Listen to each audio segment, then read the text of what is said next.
In this video, I'm going to show you can easily how clear call history on Facebook Messenger on an iPhone. Be sure to watch the video to the very end so you don't make any mistakes. Let's get started, guys. The first off, you need to open up Messenger.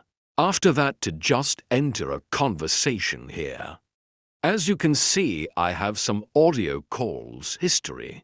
We can easily find and mark out text messages in any conversation. And unfortunately, guys, we cannot delete these items from here.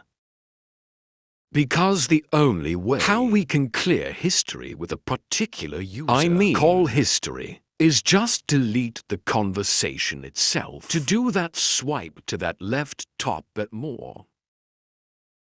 Then tap and delete, and then to confirm deletion of this entire conversation, tap and delete. That's it, guys. So this video is helpful. Don't forget to hit the like button.